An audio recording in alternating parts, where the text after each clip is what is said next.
জায়গা আছে দেখবেন লাল সালু দিয়া উঁচু করা। সাইয়েদনা আলীকে মদিনায় বিশ্বনবী পাঠালেন আর বললেন, যত উঁচু মাজার দেখো ভেঙে মাটির সাথে গুড়িয়ে দাও।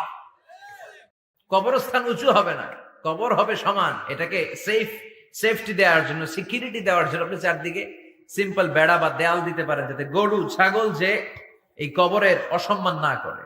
আমরা আশরাফুল মাখলুকাত, আমরা বেঁচে থাকলেও যেমনি সম্মান আছে আমাদের, মরে গেলেও সম্মান আছে না নাই? এই জন্য ইমানে পার্থক্য আছে। আমরা যেন আসলে ইমানদার হতে পারি, আল্লাহ তৌফিক দাও। আর জোরে পড়েন আমিন। আমরা সব সময় যেন আল্লাহর জিকির দিয়ে হৃদয়টাকে সিক্ত রাখতে পারি, তুমি তৌফিক দাও। বিষ্ণু বলেছেন, লা ইয়াজালু লিসানুকা রাতবান মিন যিকরিল্লাহ, তোমার জিহ্বাটা যেন আল্লাহর জিকিরে সব সময় ভিজা থাকে। কি থাকে? সব সময় যেন পড়ি সুবহানাল্লাহ, আলহামদুলিল্লাহ, লা ইলাহা ইল্লাল্লাহ। সব সময় যেন আমরা পড়ি আল্লাহু আকবার। বিষ্ণু বললেন, আহাব্বুল কালাম ইলাল্লাহি আরবা। খেয়াল রাখবেন, আল্লাহর কাছে সবচেয়ে প্রিয় কথা চারটা। কয়টা? আহাব্বুল কালামি ইলাল্লাহি আরবা। আল্লাহর কাছে সবচাইতে প্রিয় কালাম হচ্ছে চারটা। লা ইয়াদুররুকা বিআইয়িহিন্না বাদাতা।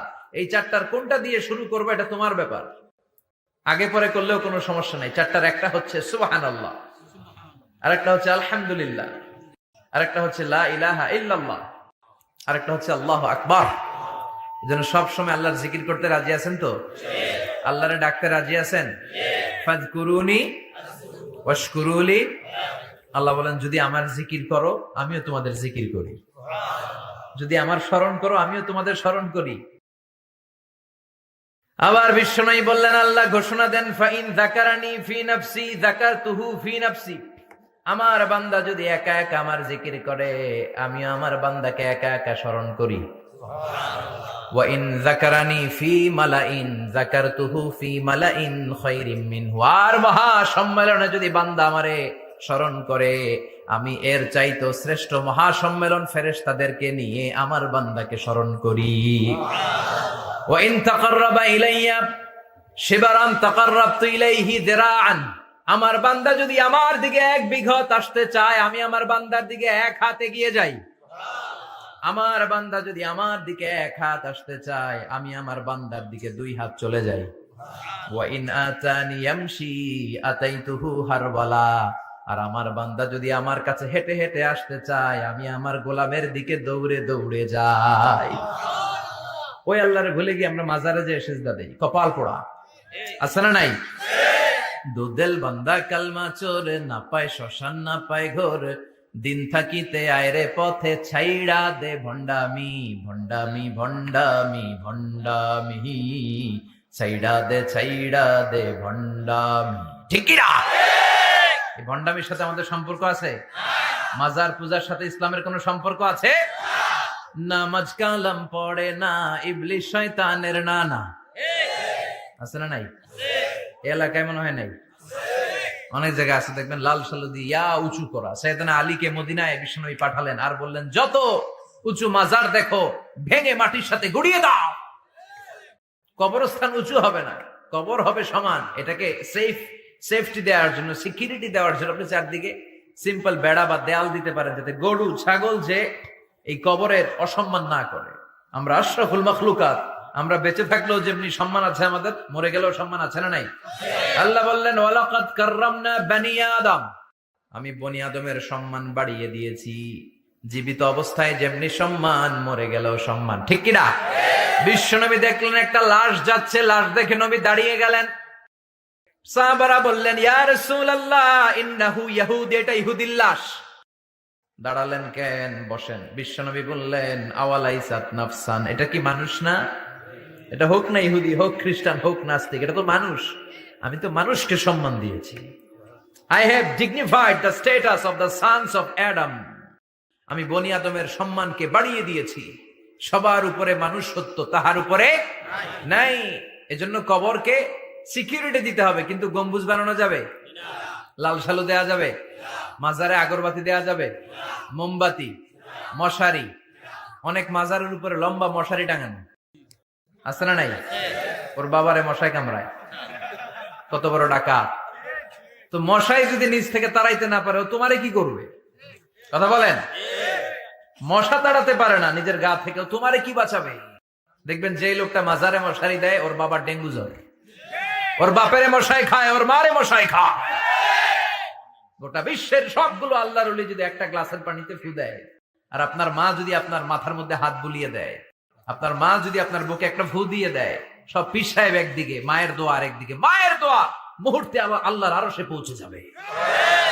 এজন্য বিশ্বনবী বলতেন সালাসু দাওয়াতিন মুস্তাজাবা, তিনটা দোয়া আল্লাহ কবুল ফিরিয়ে দেন না।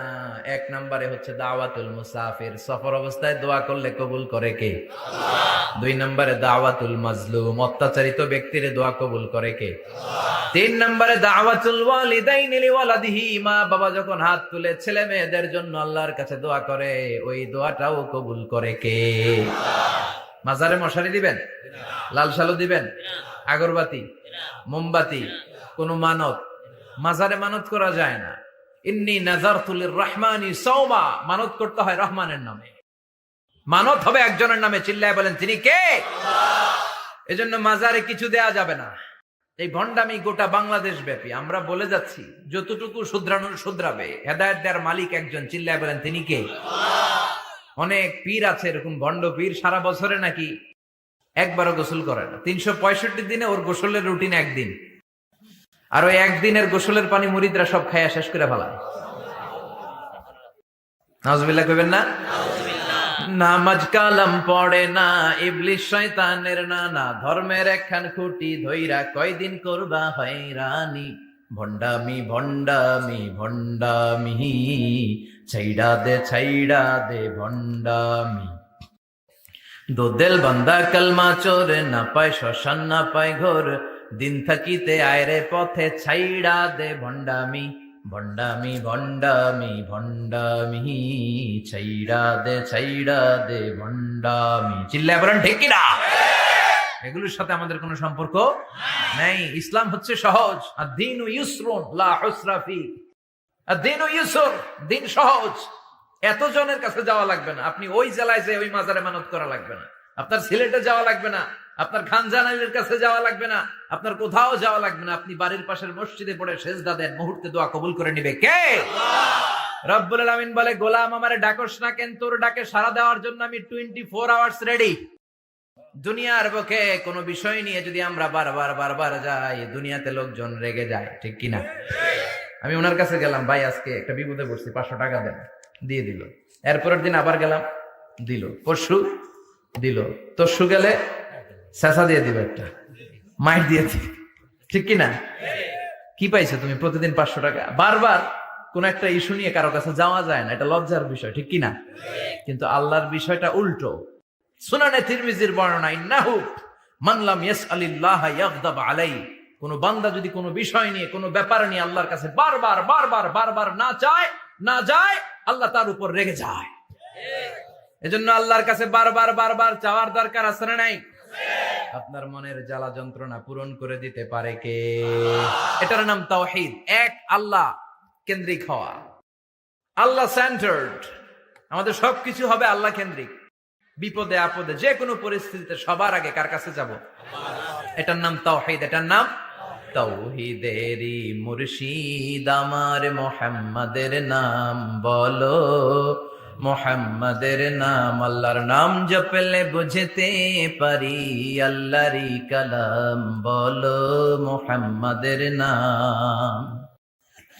ওই নামেরই রশি ধরে যায় আল্লাহর পথে, ওই নামেরই ভেলায় চড়ে ভাসি নূরের স্রোতে, ওই নামের বাতি জেলে দেখি আরশের মুকাম বলো, মুহাম্মাদের নাম। সবাই পড়েন, তাওহীদেরই মুর্শিদ আমার মুহাম্মাদের নাম বলো, মুহাম্মাদের নাম। আল্লাহর নাম জপলে বুঝতে পারি, আল্লাহরই কালাম বলো, মুহাম্মাদের নাম। চিল্লায় পড়েন আমিন।